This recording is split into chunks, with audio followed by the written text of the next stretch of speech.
সব রাস্তা গন্তব্যে পৌঁছানোর জন্য নয়, কিছু রাস্তা শুধু মনে করিয়ে দেয় জীবন কত সুন্দর। বাস্তবতার ভিড়ে আমরা কত কিছু খুঁজি, সুখ খুঁজি, শান্তি খুঁজি, নিজের জন্য একটু সময় খুঁজি, কিন্তু প্রকৃতি কখনো কিছু চায় না, তবুও সে আমাদের সবচেয়ে বেশি শান্তি দেয়। এই পাহাড়, এই সবুজ, এই নীরব পথ হয়তো বলছে, একটু থামো, নিজের জন্য কিছু সময় রাখো। জীবনে সবসময় দৌড়তে নেই, কখনো কখনো থেমেও দেখতে হয়। কারণ প্রকৃতি প্রতিদিন আমাদের একটা কথাই বলে, শান্তি কোথাও খুঁজে পাওয়া যায় না, শান্তি অনুভব করতে হয়।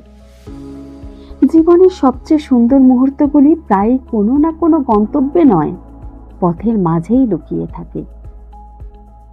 তুমি কি আজ নিজের জন্য 1 মিনিট সময় রেখেছো?